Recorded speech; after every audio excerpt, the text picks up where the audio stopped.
Hello everyone, मैं मनप्रीत सिंह आज एक नई वीडियो के साथ। आज हम डिस्कस करेंगे स्लीप क्यों इम्पॉर्टेंट है। अगर आप अपनी परफॉर्मेंस बढ़ाना चाहते हैं, अपनी क्वालिटी ऑफ लाइफ ठीक करना चाहते हैं, तो आप अपनी स्लीप को ऑप्टिमाइज़ करें। आपको अलर्ट फील करने के लिए, परफॉर्मेंस बनाने के लिए कोई ड्रग लेने की ज़रूरत नहीं है अगर आप अपनी स्लीप इम्प्रूव करते हैं। तो सबसे पहले मैं क्लियर कर दूं, इस वीडियो में जो भी इन्फॉर्मेशन आने वाली है वो हुबरमैन लैब पॉडकास्ट से ली गई है।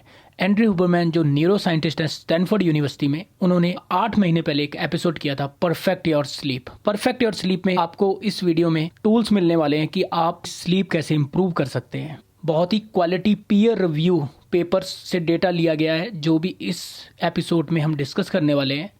आप बिल्कुल अभी तक की लेटेस्ट साइंस के प्रोटोकॉल्स यूज़ करके अपनी स्लीप इंप्रूव कर सकते हैं। अब हमें अपनी स्लीप इंप्रूव करनी क्यों है, ये सवाल उठता है। स्लीप सबसे पहले फाउंडेशन है मेंटल फिजिकल हेल्थ का और हमारी परफॉर्मेंस बढ़ाने का, सभी तरीके की परफॉर्मेंस, चाहे वो फिजिकल और मेंटल हो। स्लीप हमारा इम्यून सिस्टम स्ट्रांग बनाती है, इंप्रूव करती है।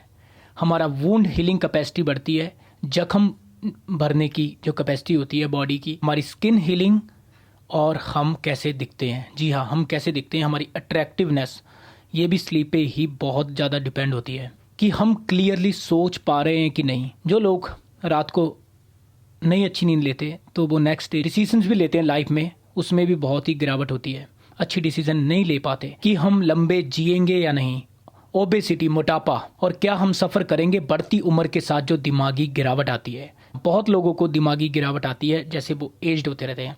बहुत सारे लोग 40+ जब हो जाते हैं क्लेम करते हैं कि हमारी अब मेमोरी और लर्निंग कैपेसिटी कम हो गई। इसका एक बहुत ही बड़ा रीज़न है कि स्लीप डिप्राइव्ड। अगर आप स्लीप अच्छे से नहीं ले रहे, आपकी मेंटली गिरावट आएगी।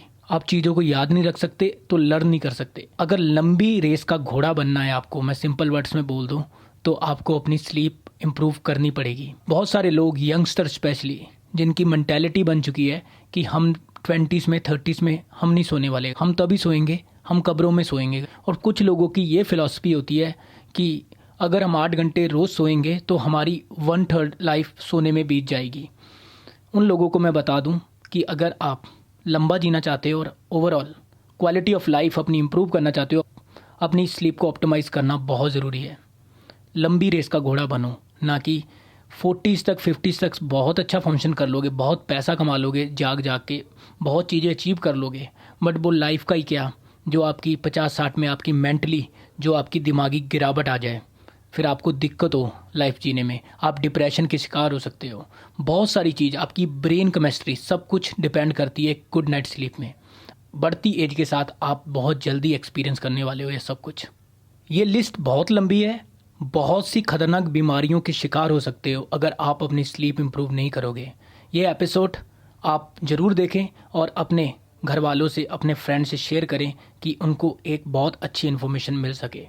ऐसी इन्फॉर्मेशन हिंदी में एक्सेसिबल नहीं है कहीं पर, तो मैंने सोचा कि मैं थोड़े एफर्ट डाल के इसको हिंदी में बनाऊं करके, कि आप लोगों को समराइज़ 15 से 20 मिनट में सब इन्फॉर्मेशन मिल जाए। आप लोग भी जो लेटेस्ट साइंस अमेरिका में, हर जगह, यूरोप में, और जो स्टडीज़ हो रही हैं स्लीप पे, तो उनके बेनिफिट्स आप भी उठा सकें। 80% ऑफ नाइट्स, हमारी ज़िंदगी की 80% हमें अपनी अच्छी नींद सोनी चाहिए।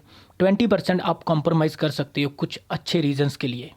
वो कुछ भी हो सकता है, अपनी पढ़ाई हो सकती है, काम हो सकता है, और ओकेशंस हो सकती है।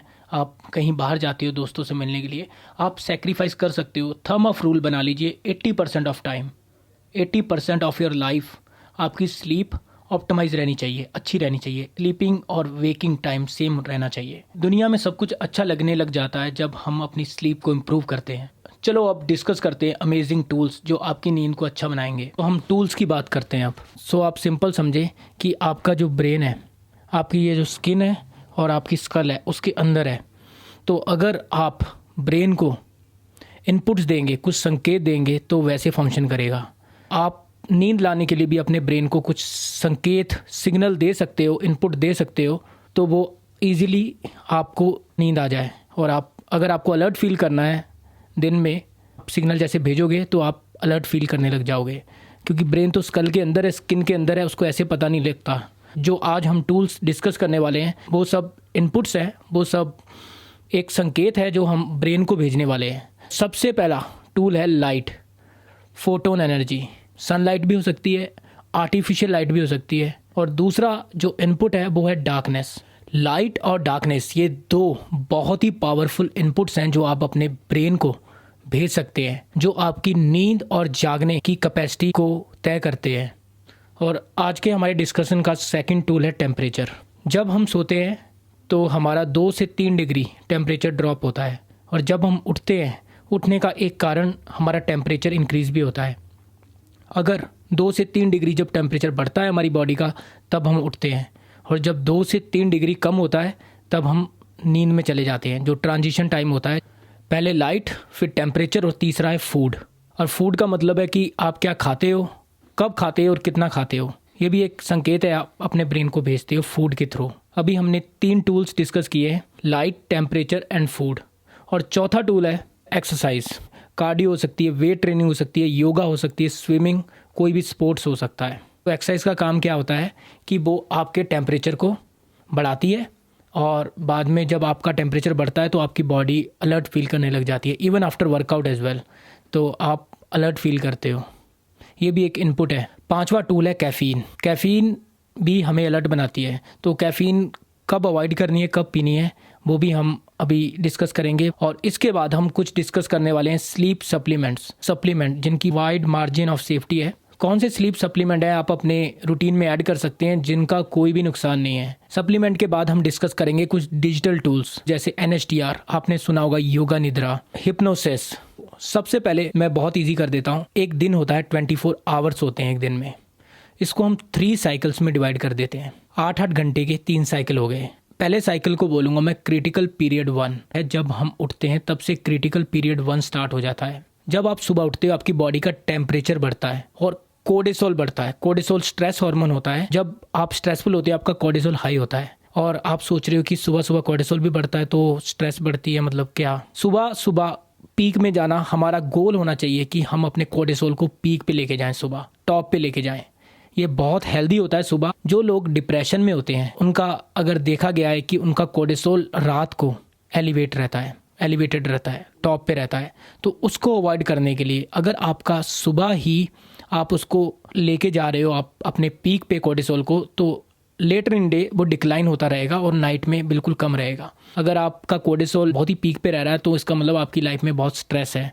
तो सुबह हमारा गोल होना चाहिए कि एक बार पीक पे लेके जाओ, क्योंकि लेटर इन द डे फिर वो नीचे ही रहे। पर अच्छे तरीके से समझे कि क्रिटिकल फेज होता है जब हम उठते हैं, तब से स्टार्ट हो जाता है। हमारा बॉडी टेम्परेचर बढ़ता है, कोर्टिसोल बढ़ता है, मेटाबॉलिज्म बढ़ता है, हम अलर्ट फील करने लग जाते हैं। और हम टाइमर सेट कर देते हैं उठने के बाद 16 घंटे का, जो कि हमें ऑटोमेटिकली हमारी बॉडी उस टाइम नींद मांगने लग जाती है। सबसे पहले जब हम उठते हैं, उठने के 30 to 60 मिनट के अंदर अंदर हमें सनलाइट व्यूइंग करनी है, लाइट देखनी है जाके। आपकी बॉडी का टेम्परेचर तो वैसे ही बढ़ रहा है, उस टाइम बढ़ा हुआ है।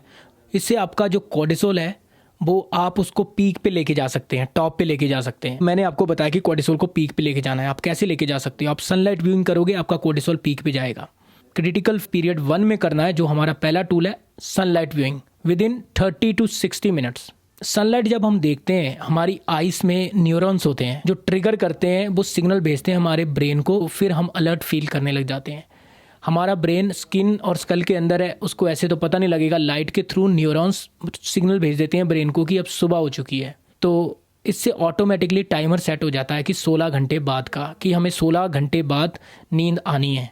100 ऑफ स्टडीज आ चुकी हैं जो बताती हैं सनलाइट व्यूइंग कितनी इंपॉर्टेंट है। जब हम सुबह लाइट देखते हैं, हमें थ्रू आउट डे हम अलर्ट फील करते हैं, सबसे पहली चीज़। और रात होते ही हमें बहुत अच्छी नींद आने लग जाती है। अब आपको कितना टाइम सन में बिताना है। ब्राइट सन आउटसाइड है, बहुत ही ब्राइट सन है, तो आप 5 से 10 मिनट धूप में रहें। जब क्लाउडी डे हो, आप 10 से लेके 20 मिनट्स तक बाहर रहें। अब सेकंड टूल है टेम्परेचर। 2 तरीके हैं अपने टेम्परेचर, बॉडी टेम्परेचर के बढ़ाने के सुबह उठ के। पहला है आप कोल्ड शावर ले सकते हैं, और दूसरा आप एक्सरसाइज कर सकते हो। अगर आप उठते हो, उठ के ही कोल्ड शावर में जाते हो, तो आप जब ठंडा, अब आप सोच रहे होगे कि ठंडे पानी से, कोल्ड शावर से हमारी बॉडी का टेम्परेचर कैसे बढ़ता है। सो हमारी बॉडी की मैकेनिज्म है, जब आप ठंडे पानी से नहाओगे बॉडी हीट अप होने लग जाती है। जब आप गर्म पानी से नहाते हो तो बॉडी कूल डाउन होने लग जाती है। आपको ये काम करने हैं, जैसे सनलाइट वाला काम कर दिया, टेम्परेचर वाला आपको कोशिश करनी है फुल कि आप अपने बॉडी के टेम्परेचर को बढ़ाएं सुबह। अगर आपका टेम्परेचर बढ़ेगा तो आप थ्रू आउट डे बहुत अलर्ट फील करने वाले हो। कोल्ड शावर के साथ कर सकते हो और आप एक्सरसाइज भी कर सकते हो। और तीसरा टूल जैसे हमने डिस्कस किया था कि फूड भी जब हम सुबह उठ के खाते हैं वो भी एक हमारी बॉडी को सिग्नल चले जाता है कि बंदा उठ चुका है। अभी हमने क्रिटिकल पीरियड 1 में, मैं रिमिस करूंगा अगर मैंने ये डिस्कस नहीं किया कि आपको कैफ़ीन डिले करनी है 90 to 120 मिनट्स, 1.5 से 2 घंटे तक सुबह उठ के कैफ़ीन बेस्ट है कि कंज्यूम ना करें। इसको मैंने बहुत अच्छे से डिस्क्राइब किया हुआ है, आप पिछली वीडियो भी चेक कर सकते हैं अगर इस चीज़ को समझना है। अब हम डिस्कस करते हैं क्रिटिकल पीरियड 2। आपके उठने के 8 घंटे बाद का जो पीरियड है उसको हम बोलेंगे critical period 2। No caffeine in the afternoon. 8 से 10 घंटे कैफीन को निकलने में सिस्टम से लग जाते हैं, तो आपको आफ्टरनून में कैफीन नहीं पीनी। आप शॉर्ट नैप ले सकते हैं आफ्टरनून में अगर आप नैपर हो तो। कुछ लोग नैप लेते हैं जैसे 10-15 आधा घंटे की, पर जब वो उठते हैं तो बहुत ही ग्रॉगी फील करते हैं, तो वो लोगों के लिए भी नैप लेना गुड आइडिया नहीं है। तो आप एक और चीज़ यूज़ कर सकते हैं जिसे मैंने बीच पहले डिस्कस किया था, डिजिटल टूल योगा निद्रा।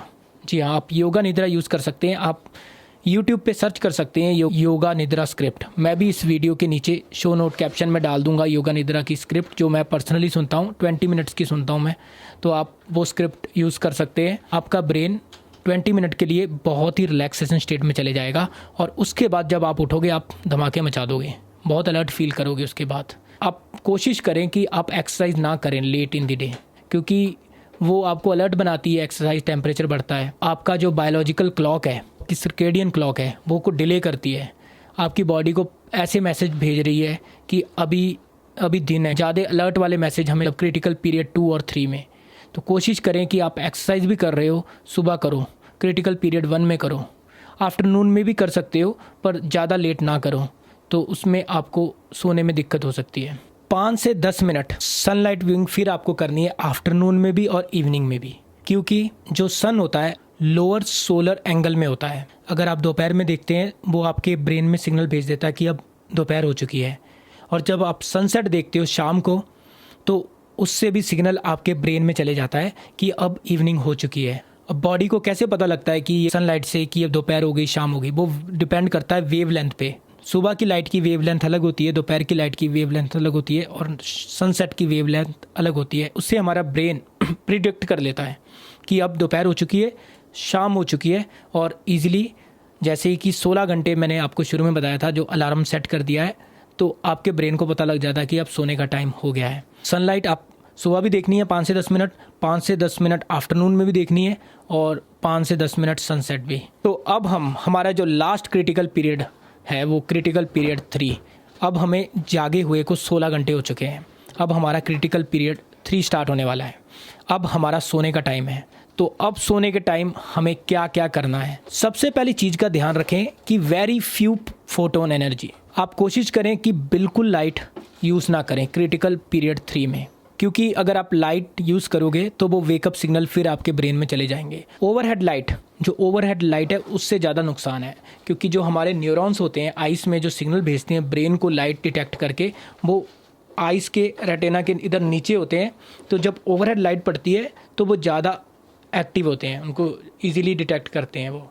तो कोशिश करें ओवरहेड लाइट ना यूज़ करें। आप कैंडल लाइट, बहुत ही dim light candle light use कर सकते हैं आप घर में। और दूसरी चीज़, आप हॉट बाथ और सोना ले सकते हैं। जब आप गर्म पानी से नहाते हो रात को, शाम को सोने से पहले, ऑटोमेटिकली बॉडी आपकी कूल डाउन करती है आपको। तो आपको पता है अच्छी नींद सोने के लिए टेम्परेचर कम होना चाहिए बॉडी का। तो आप हॉट शावर ले सकते हैं, लाइट को बंद करें, हॉट शावर लें, और आपका स्लीपिंग एनवायरनमेंट कूल होना चाहिए, something around 18 to 20 degree Celsius. और अगर आप कभी भी रात को जागते हो, बहुत सारे लोग जागते हैं, तो आप क्या कर सकते हैं, ग्लैब्रस स्किन होती है, हाथ की होती है, पैर की सोल की होती है, और हमारा जो ये फेस होता है जिधर बाल नहीं होते, ये पोर्टल्स होते हैं, ये हमारी बॉडी को हीट और कूल डाउन कर सकते हैं। तो अगर रात को आप उठ रहे हो कहीं बीच में, तो आपको बहुत गर्मी लग रही है, तो आप अपने फीट ब्लैंकेट से बाहर निकाल सकते हो, हाथ बाहर निकाल सकते हो, अपना मुंह भी ब्लैंकेट से बाहर निकाल दो, जिससे कि ये पोर्टल्स होते हैं, आपकी बॉडी कूल डाउन होने लग जाएगी और आप इजीली फॉल बैक स्लीप कर सकते हैं।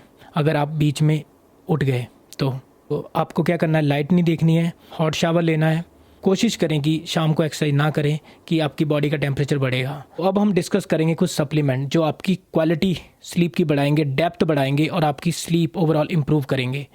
ये जो सप्लीमेंट अभी हम डिस्कस करने वाले हैं, इनकी वाइड रेंज ऑफ सेफ्टी है, बहुत ही सेफ है। सप्लीमेंट लेने से पहले एक चीज़ का ध्यान रखें, अगर आप सप्लीमेंट लेना चाहते हो, सबसे पहले आपका गोल होना चाहिए कि बिहेवियर टूल सबसे पहले इंप्रूव करें।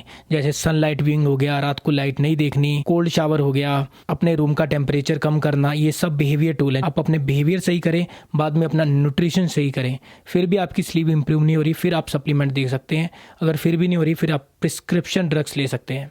तो ये सही प्रोसीजर है। कुछ लोग क्या होते हैं कि सीधा ही सप्लीमेंट ले लेते हैं, उनको कोई भी एडवाइस मिलती है, ये गुड आइडिया नहीं है। तो स्लीप स्टैक जो सप्लीमेंट है, जिसके सबसे 3 जो सप्लीमेंट बहुत ही ज़्यादा वेल रिसर्च पेपर से पता लगा है कि जो 3 सप्लीमेंट आपकी स्लीप इंप्रूव करते हैं और जो बिल्कुल सेफ़ हैं लेने। पहला सप्लीमेंट है मैग्नीशियम थ्रियोनेट और एपेजेनिन और थिनीन। ये जो 3 सप्लीमेंट हैं, ये आपकी क्वालिटी ऑफ स्लीप और डेप्थ इंप्रूव करते हैं। और ये तीनों सप्लीमेंट एक साथ लेने जरूरी नहीं है, आपको एक भी नहीं चाहिए ये सप्लीमेंट अगर आप दूसरी चीज़ों का ध्यान रखते हैं जो हमने पहले डिस्कस की है। 145 मिलीग्राम मैग्नीशियम थ्रियोनेट आप ले सकते हैं, बहुत ही इफेक्टिव डोज है और इसको आप कम और ज़्यादा भी कर सकते हैं, डिपेंड ऑन योर नीड। और 50 मिलीग्राम ऑफ एपेजेनिन और जो थिनीन की डोज है वो 100 से 400 मिलीग्राम। आप एक्सपेरिमेंट कर सकते हो। सप्लीमेंट के साथ एक चीज़ और ध्यान रखें कि आप सोने से पहले खाना ना खाएं, एटलीस्ट 2 से 3 घंटे का गैप बना के रखें। और अब हम थोड़े बिहेवियर टूल की बात कर दें, जैसे NSTR और हिप्नोसिस। लेट से मिडिल ऑफ नाइट आप कभी उठ गए तो आप NSTR भी कर सकते हैं। वो जो स्क्रिप्ट है, फ़ोन को आप लो लाइट मोड पे रखो, कोशिश करो कि फ़ोन की स्क्रीन मत देखो। आप रात को जब उठे NSTR लगा लो, 10 मिनट की स्क्रिप्ट, 20 मिनट की स्क्रिप्ट, आप फॉल बैक स्लीप दोबारा से नींद में चले जाओगे। आप डिजिटल टूल भी यूज़ कर सकते हो अगर आपको सप्लीमेंट यूज़ नहीं करने। सो एक आप और बिहेवियर टूल यूज़ कर सकते हैं, जो फीट है 3 से 5 डिग्री अगर आप एलिवेट कर देते हो, ऊपर कर लेते हो आपकी नींद में, और आपको डीप स्लीप मिलेगी। या तो आप पिलो रख सकते हो अपने पैरों के नीचे, या दूसरी चीज़ आप अपना जो बेड का एंड है उसको आप उठा दो 3 से 4 डिग्री तक। और एक सबसे बड़ी प्रॉब्लम लोगों को नींद में आती है कि सफोकेशन होने लग जाती है, लैक ऑफ ऑक्सीजन। वो बहुत स्ट्रगल करते हैं सोने में, उनको सांस की कमी होती है, तो इसे स्लीप एपनिया बोला जाता है। ये बहुत सी प्रॉब्लम का जड़ है, बहुत ही प्रॉब्लम्स इससे क्रिएट होती हैं, जैसे कि सेक्सुअल डिसफंक्शन, सेक्सुअल प्रॉब्लम इससे अराइज होती हैं। जो मेंटल जो हेल्थ होती है वो भी सफ़र करती है जिन लोगों को स्लीप एपनिया होता है, जिनको रात में सांस लेने की दिक्कत होती है। इसका जो टूल आप यूज़ कर सकते हैं, अगर आपको भी स्लीप एपनिया है, सांस लेने में दिक्कत आती है, नोज़ ब्रीथिंग करो रात को। कोशिश करो कि मुंह से सांस ना लो। तो उसके लिए आप क्या कर सकते हो, कोई भी मेडिकल टेप आप यूज़ कर सकते हो, अपना मुंह बंद कर दो रात को सोने के लिए, सोने से पहले, तो उससे ऑटोमेटिकली आप नाक से ही सांस लोगे। इवन एक्सरसाइज के टाइम भी बहुत सारे लोग मुंह से सांस लेते हैं, इनहेल एक्सहेल करते हैं, तो कोशिश अवॉइड करें कि ज़्यादा टाइम आप नाक से सांस लें। ये बहुत ही हेल्दी होता है आपकी फिज़िकल फेस अट्रैक्टिवनेस के लिए भी। ये बहुत सारी स्टडीज़ बोलती हैं कि अगर कुछ जो लोग मुंह से सांस छोड़ते हैं उनकी अट्रैक्टिवनेस में भी गिरावट आती है। तो कोशिश करें नाक से नोज़ ब्रीथिंग करें। और डेटा कहता है कि आपका स्लीप टाइम और वेकफुल टाइम जो हमने शुरू में डिस्कस किया था सेम होना चाहिए, इससे आपकी क्वालिटी स्लीप इंप्रूव होती है। वीकेंड में भी आप अपना स्लीप साइकिल चेंज ना करें, मैक्सिमम आधा घंटा कर सकते हो आप। कुछ लोगों को रात को उठना पड़ता है टेक केयर करने के लिए, जैसे जो माँ होती है उनको उठना होता है, जैसे आपको रात को उठना पड़ेगा, लाइट चाहिए होती है, तो जैसे लाइट बेनिफिशियल नहीं है रात को देखनी, तो आप रेड लाइट यूज़ कर सकते हैं। रेड लाइट के इतने नुकसान नहीं है आपको, अगर आपको सोना भी है बहुत ईजिली फॉल बैक स्लीप कर सकते हैं। तो रात को कोशिश करें, अगर आपको उठना पड़ रहा है तो रेड लाइट यूज़ करें इंस्टेड ऑफ ब्राइट लाइट। ये वीडियो थोड़ा लंबा बन गया है, मुझे लगता नहीं कि अभी तक कोई टिका होगा देखने के लिए। अगर आप अभी भी देख रहे हैं, थम्स अप आपके लिए। और ऐसे और अच्छी सी वीडियो आएंगी, मैं कोशिश करूंगा और कम टाइम में अच्छा कंटेंट लेके आऊं। सो जितनी भी हमने चीज़ें डिस्कस की, ये सब हुबरमैन लैब पॉडकास्ट से ली गई हैं। एंड्रयू हुबरमैन आप पॉडकास्ट सुन सकते हैं, 2.5 घंटे के एपिसोड होते हैं, 2 घंटे के एपिसोड होते हैं, पर मेरा ये एपिसोड तो भी उससे छोटा ही होगा। और आपको, अगर आप हिंदी लिसनर हैं तो आपको अच्छे से समझ आएंगी हर चीज़, मैकेनिज्म। मैं आपको मिलता हूँ न्यू एपिसोड में। Thank you guys for watching this, I hope you enjoyed it. Make sure you subscribe my channel. Thank you.